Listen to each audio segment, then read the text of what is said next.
trying? To give up without trying is just giving up. It can neither be touched nor felt. It is an abstract quantity of immense impact, the rate of motion at the very heart of all existence, the fundamental linchpin of the universe that we call light speed.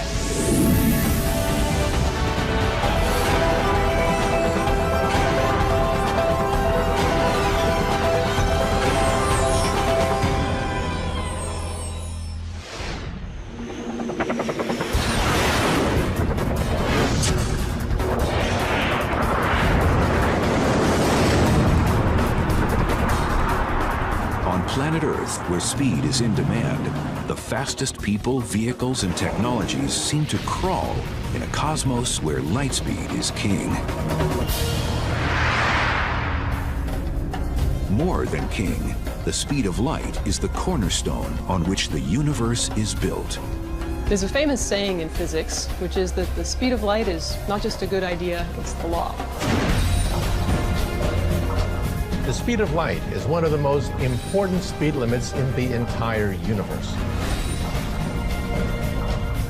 The speed of light, 186,000 miles per second, is just incredible.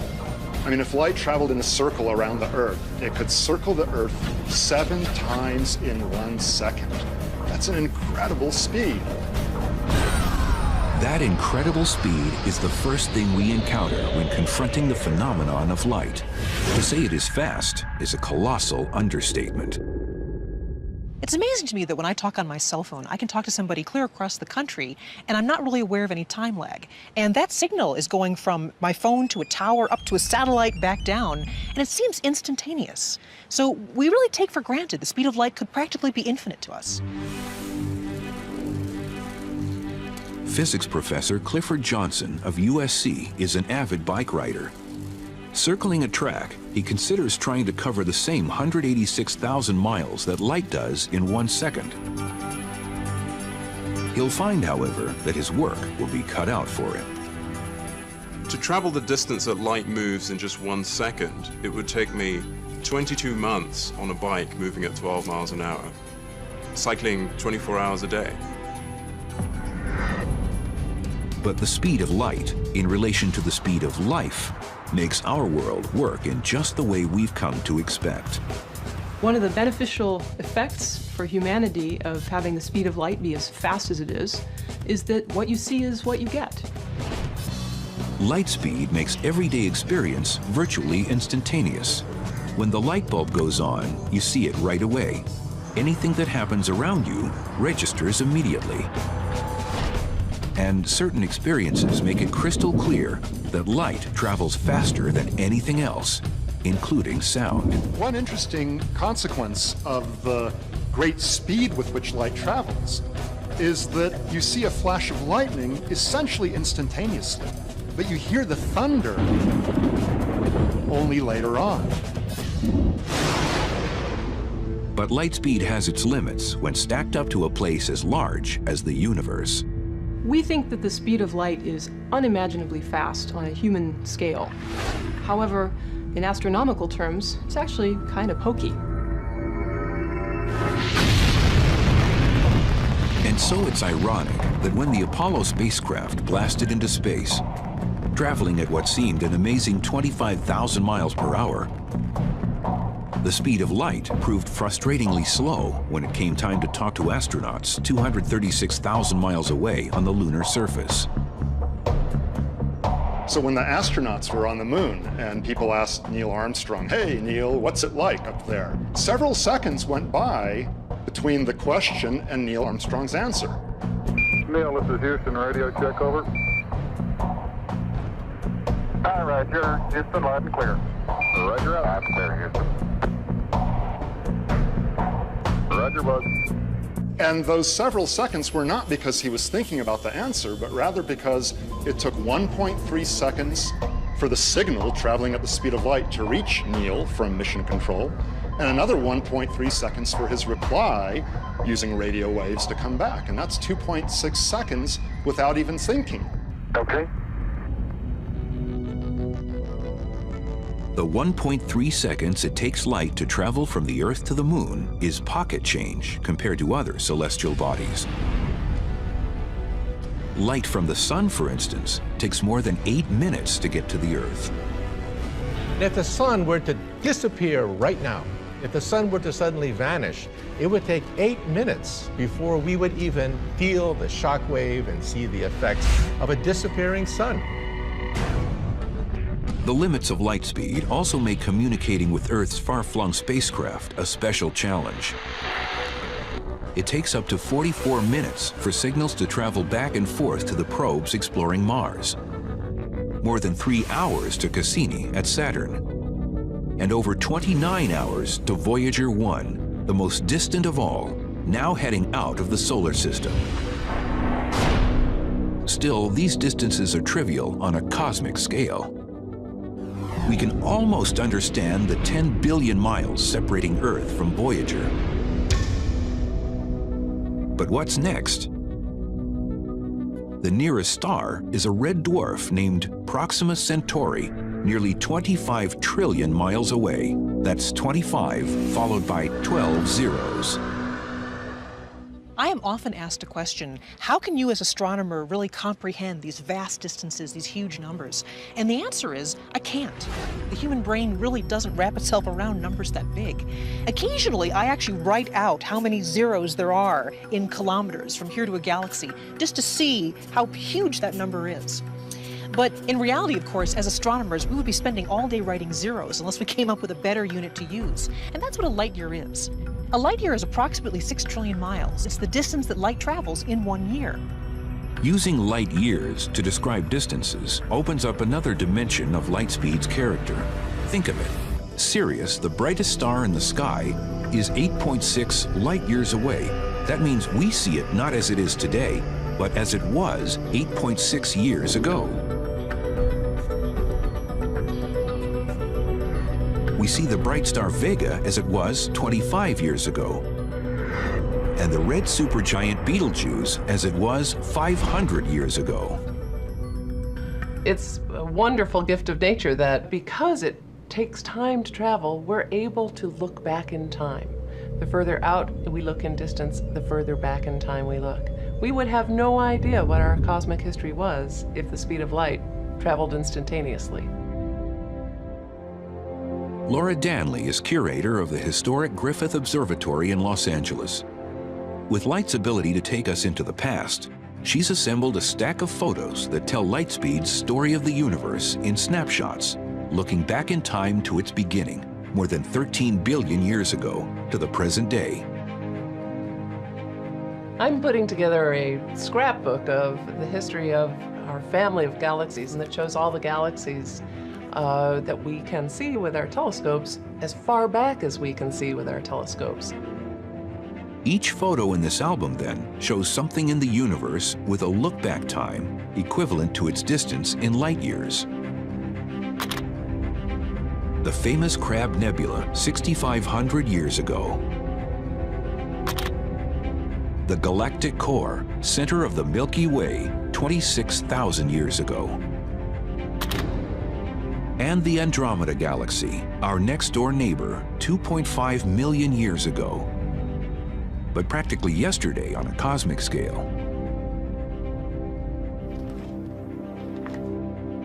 I love this cluster.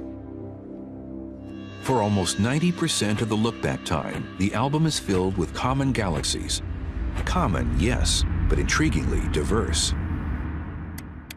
These two are colliding. You can see one going what appears to be right through the other. And there's a lot of drama in the way galaxies evolve and the way they interact with one another.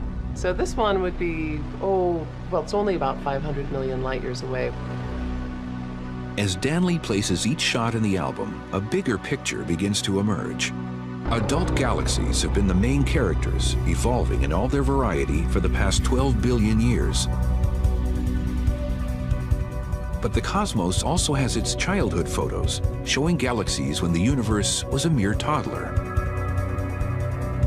These are actually very interesting galaxies at about 11 billion light years away. These compact galaxies are represent what might be a two or 2.5-year-old child, just really learning how to walk. But even these galaxies have their younger brothers and sisters. This spectacular shot shows a gravity lens, a cluster of galaxies 2.2 billion light years away that bends light, allowing us to see much further in space and time. The lens reveals a tiny speck identified as one of the earliest galaxies we can see, as it was 13 billion light years ago, still an infant in the evolving universe. Galaxies, when they were babies, really don't have a lot of distinguishable features. They're kind of blobs. They don't really have a lot of structure. The universe as a whole was something of a blob at the beginning of its life, too. What we see of that time are the first light waves in history, reaching us only now, 13.7 billion years after they flashed into existence. We see them in the picture of an afterglow from the Big Bang. And they are known today as the cosmic microwave background radiation. The cosmic microwave background radiation is the most distant thing we can see. It is, in a sense, the picture of the baby upon delivery. NASA's all-sky picture reveals a glow that is uniform everywhere we can see. The universe as it was in a cosmic moment after its birth. But here, our view comes to a sudden halt. What we can see of the universe is limited, not by the size or power of our instruments, but by the barrier of light speed itself.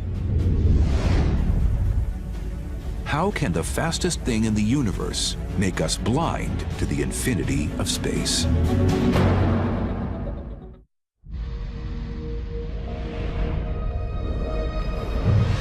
Knowing that light speed is 6 trillion miles per year gives us the light year, a convenient shorthand for talking about the huge distances in the universe. But it's just as important to understand that light speed at 6 trillion miles per year is an ironclad constant. The speed of light is so constant that the universe actually changes everything so that you never see it going any other speed. So the speed of light really is the measuring stick of the entire universe. In fact, the constancy of light speed results in an amazing tool for measuring distance in the vastness of space. The tool is called redshift. It happens as light between galaxies travels at a fixed speed. When the space between the galaxies expands, the light racing between them gets stretched, turning red in color. As light goes from one galaxy to another, from a distant galaxy to our own, for example, that light gets stretched along with the stretching of space.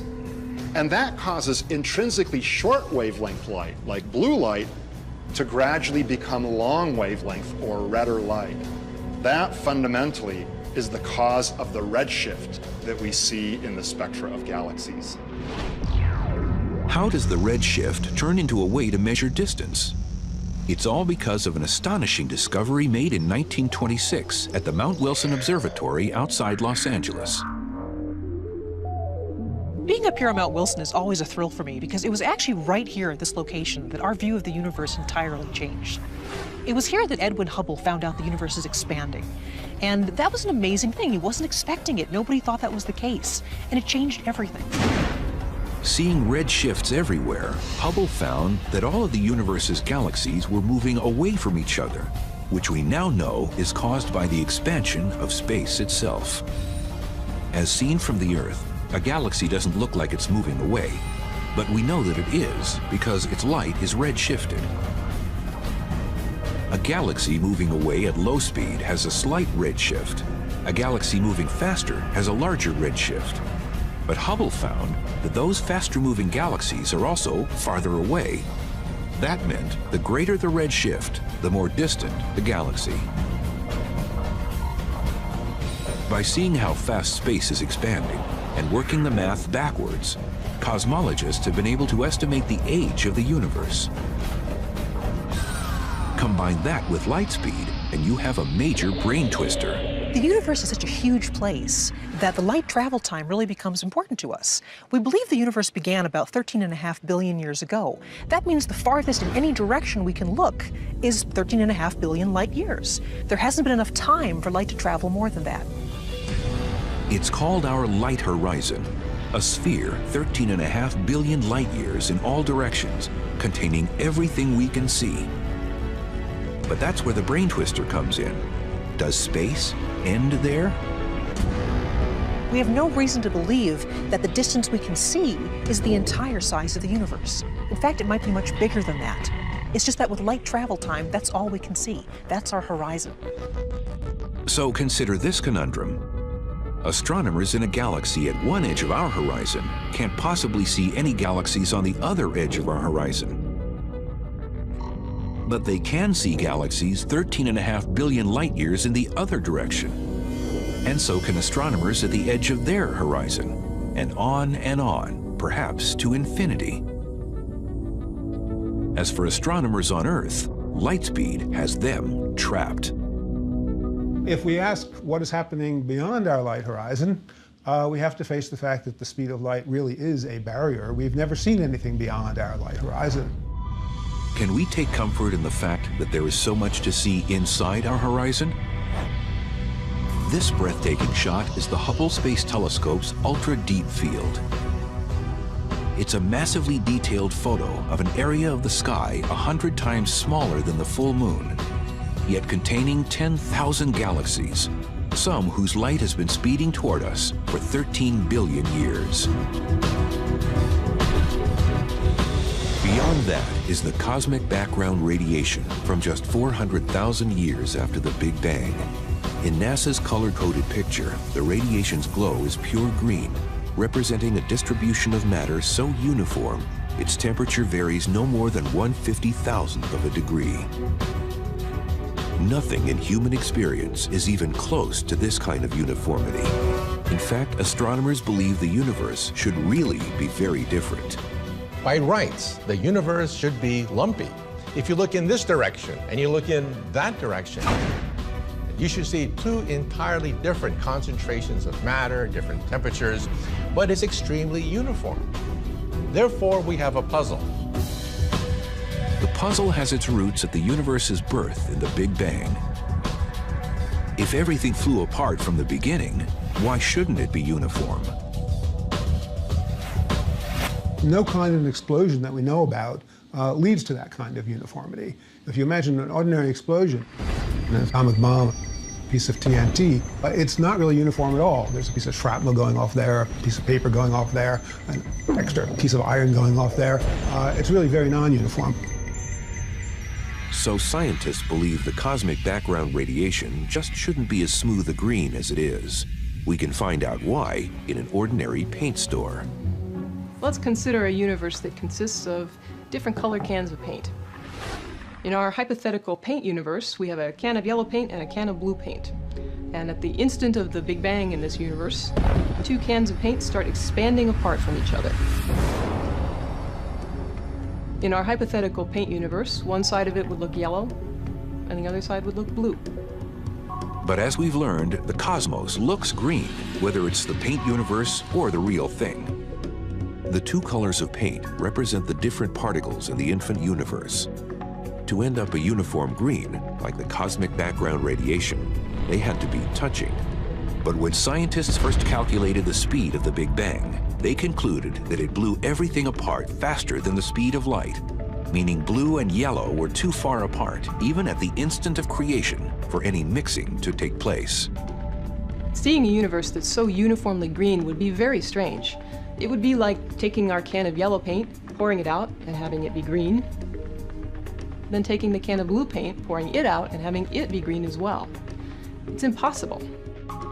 This horizon problem can be solved by a theory that I've worked on called inflation, which is a twist on the Big Bang.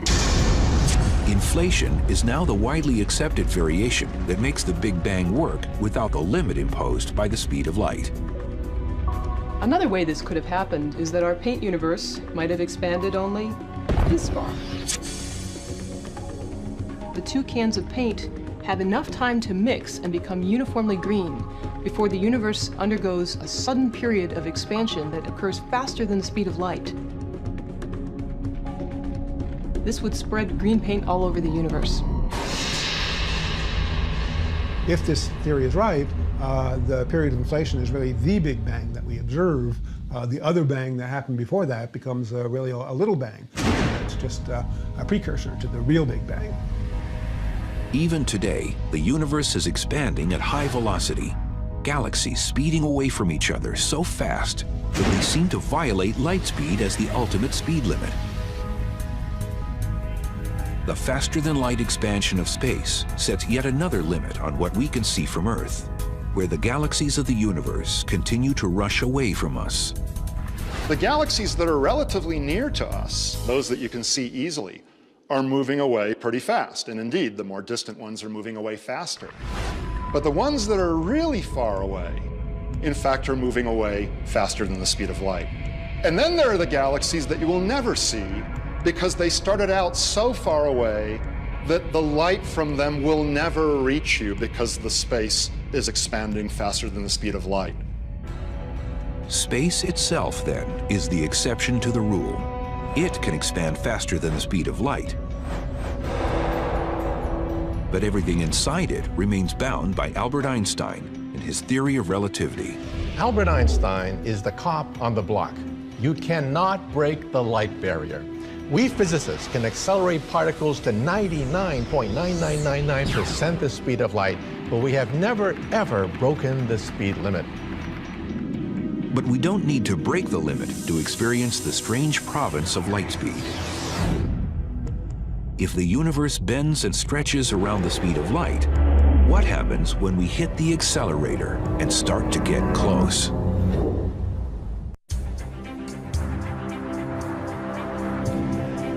For most of us, light seems simple and uncomplicated, a quality of nature by which we see the universe.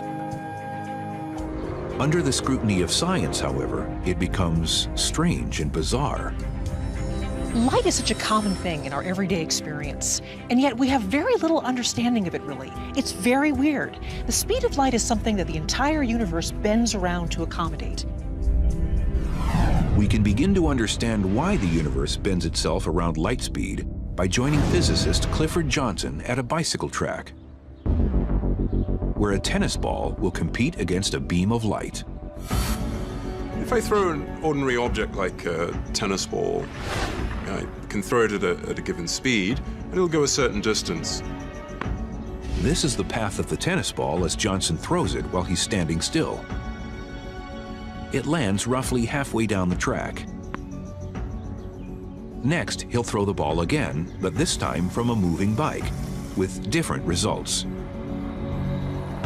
If I throw the tennis ball at that same speed while riding the bike, it'll go faster because it's the speed of the tennis ball plus the speed of the bike, and so it'll go further.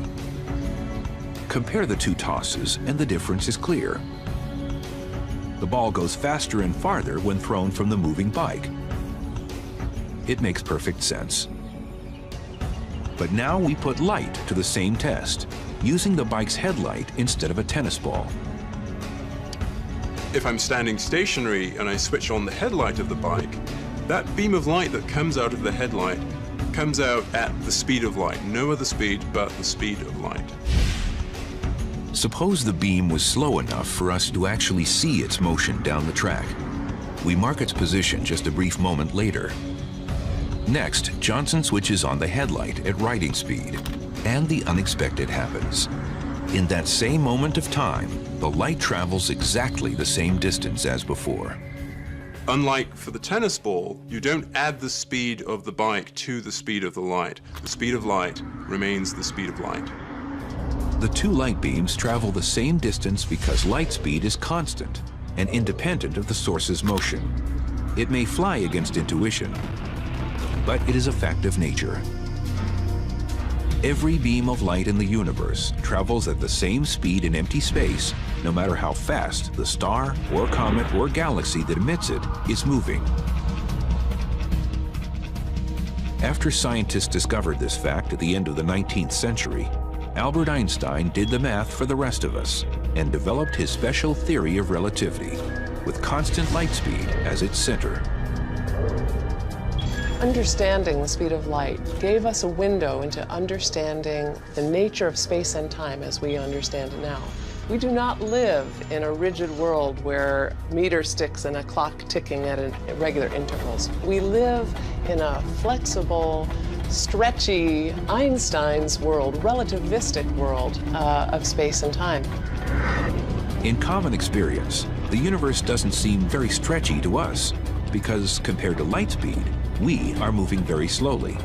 But when we crank up the velocity, things begin to change. As you get closer and closer to the speed of light, all sorts of strange and marvelous distortions take place. When we say that the universe kind of bends itself so that the speed of light is always constant, it's amazing how literally that's really true. As you move closer and closer to the speed of light, your time appears to slow down to an observer that's just sort of watching you go by.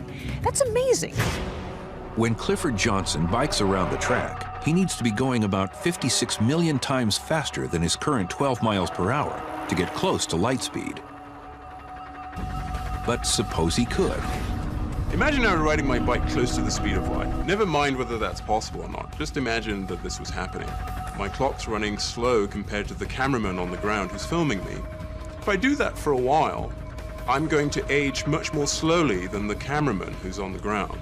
So that when I come back from the trip and come back and talk to the cameraman, he's actually much older than when I left him. If this sounds like magic instead of science, there is proof in something that many of us experience every day. A great example of Einstein's special theory of relativity and the fact that clocks that are moving relative to you run more slowly than your own clock, which is at rest, is the GPS system. The global positioning system lets us drive our cars without getting lost. Turn right. GPS begins with a network of 24 satellites orbiting the Earth 12,500 miles above the surface. At any one time, the device in your car receives signals from at least 4 satellites and compares their light speed travel times to calculate an accurate location on the ground. Drive 500 feet, then turn right. The whole thing depends on super accurate clocks. And when the engineers designed the system, they knew the satellites would be orbiting at nearly 7,000 miles an hour. The speed is enough to slow down their clocks by a tiny fraction of a second. The engineers have factored all the relativistic time differences into the system, which gives it impressive precision.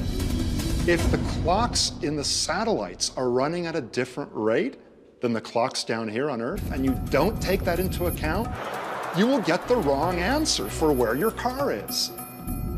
Drive 0.1 miles to destination on left.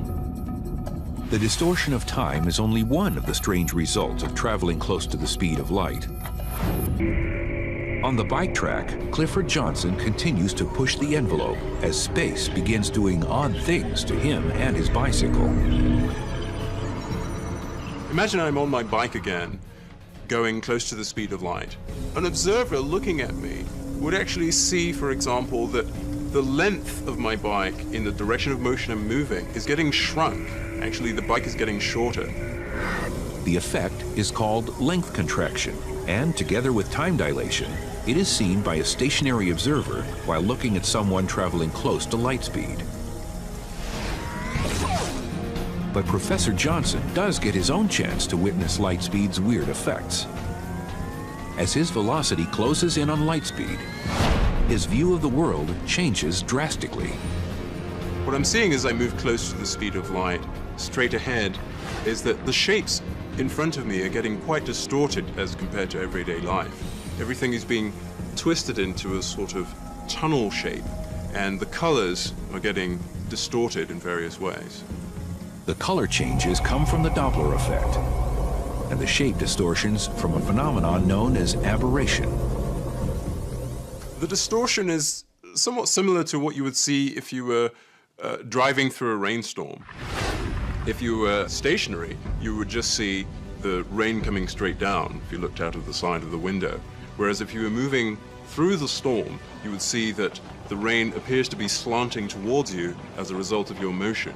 And that's at the basis of that warping effect that you get as you're moving near the speed of light towards objects in front of you.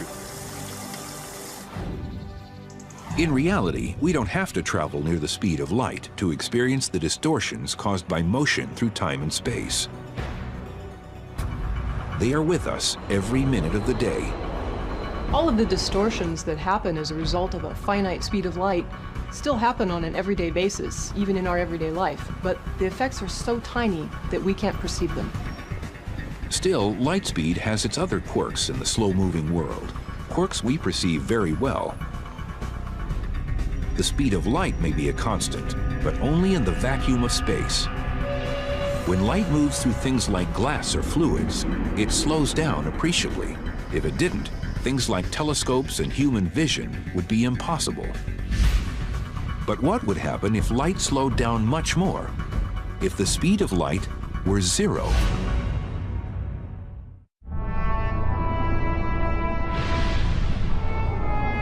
Light speed is 186,000 miles per second.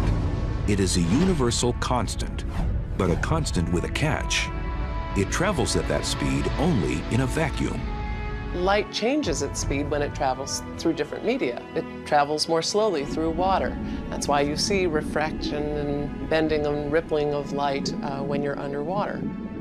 Life as we know it would be very different if light didn't propagate at different speeds through different materials. For example, we wouldn't be able to see. Our eyes wouldn't work the same way. In a universe where light moved at the same speed through all materials, we would know little of the world around us, seeing only vague blobs of dark and light. That's because our eyes depend on biological lenses to focus images on our retinas.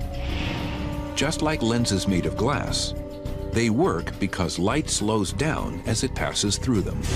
Now, why is that? Because light is absorbed by the atoms of glass, and then they re-radiate it later. So there's a delay factor.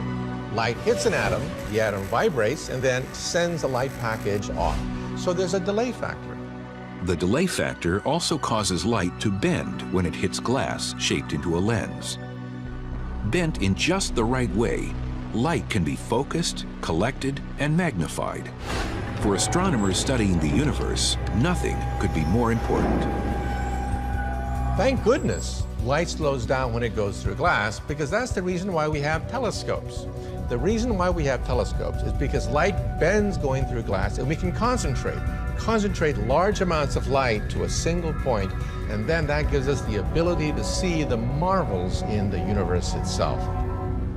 Light travels through the glass lenses of telescopes at about 124,000 miles per second, 2/3 of its speed through a vacuum. But some scientists are looking at making use of light at far slower speeds. And then we have the AOs over here. They're pretty much all functioning now. At her lab on the campus of Harvard University, Dr. Lena Howe has taken slow light to the extreme by reducing light speed to 0. The speed of light, of course, is incredibly high. I mean, nothing goes faster than light. And, you know, the usual 186,000 miles per second. And we kind of thought, gee, that's awfully high. Let's try to do something about it. So we have the detector right there. Howe and her team conducted their experiments in a complex laboratory filled with lasers, mirrors, prisms, and other exotic gear. It is a branch of physics where few have dared to tread. If you can start to change things so dramatically as taking this enormous light speed and then bring it down to bicycle speed, that then you're in a completely new regime of nature. You're able to now start to probe areas, regions of nature where nobody has ever been there before. The brakes are put on light speed inside Howe's lab by focusing lasers on 2 microscopic clouds of sodium gas, chilled to a few billionths of a degree above absolute zero. A control laser hitting the 2 clouds sets them up for action.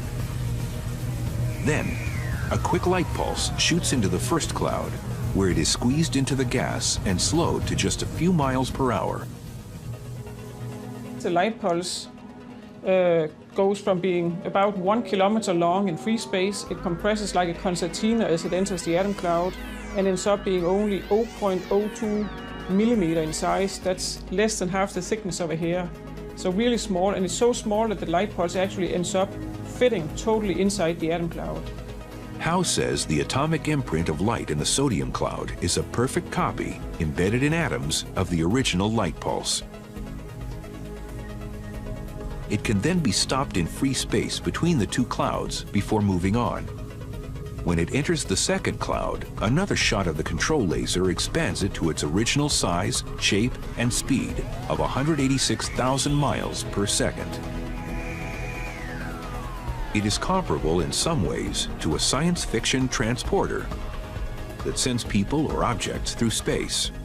So in these experiments, what we really do is we stop and extinguish a light pulse in one part of space and revive it in a completely different part of space and send it back on its way. Since light can carry information, this super advanced technology points the way to futuristic light-based computers that bypass wires and electronic chips. Information read directly from light may be faster, more compact, and more secure than anything we have today.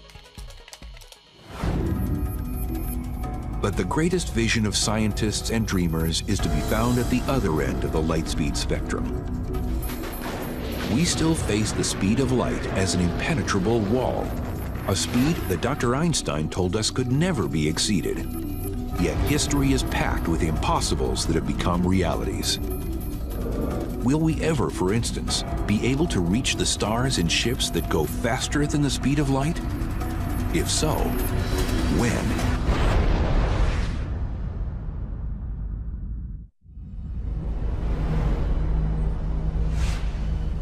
In April 2008, world-famous physicist Stephen Hawking called on the human race to colonize space and make interstellar travel a long-term aim.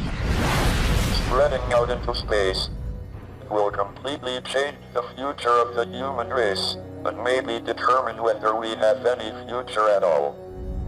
The stars are so far away that interstellar travel is impractical unless we can go faster than light speed. But that's an obstacle. Einstein's theory of relativity tells us that a spaceship's mass approaches infinity as it nears the speed of light. So as you try to go faster and faster and faster, you actually get to a point where it takes more and more energy until it's an infinite amount of energy to go the speed of light. That's impossible. It means that travel at light speed is also impossible. Or is it? Mark Millis is one of a handful of scientists who isn't ready to throw in the towel on the subject. A NASA propulsion physicist by profession, he likes to build models of starships in his spare time and is well aware of the giggle factor in any talk outside science fiction of star travel. The giggle factor is actually a healthy response. It helps provide skepticism to the topic to ask deep questions to make sure that we're proceeding correctly.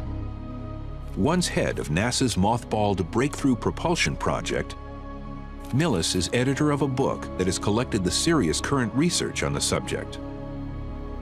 When it comes just to the light speed issue, there's about 36 physicists who've written articles, some skeptical, some suggesting new methods on the topic. No one is saying that anytime soon we'll be able to have warp drive to the stars. But on a scale of centuries to millennia, it can't be ruled out. Virtually all physicists agree it's impossible to travel through space at faster than light speed. But there may be a way to cheat by altering space instead of traveling through it. Believe it or not, even NASA scientists are studying the possibility that perhaps we can fold space, punch a hole in space, make a subway system through space and time. That's the basic idea behind using wormholes to actually twist space around on itself and take a shortcut through the universe. What would a wormhole machine look like? Probably huge in scale, with equipment staged perhaps on a massive number of asteroids arranged in a gigantic sphere. It would require an enormous battery of laser beams to concentrate tremendous energy to a single point. You have to attain fantastic temperatures, the highest energy attainable in our universe, in order to open up a hole, a bubble, a gateway, perhaps, to another universe. Another way of tricking space into letting us travel faster than light is the warp drive. Miguel Alcubierre was the first one to write about the warp drive in 1994. Alcubierre, a Mexican physicist, worked out the math for a starship propelled by warping space-time itself. Behind the ship, space-time is expanded. In front of the ship, space-time contracts. In between, the ship rides like a surfer. The ship itself sits inside a bubble, and the space around it pushes it faster than light. A successful warp drive, if it is possible at all, is probably centuries away. But in Switzerland, physicists at the Large Hadron Collider may be headed in the right direction right now.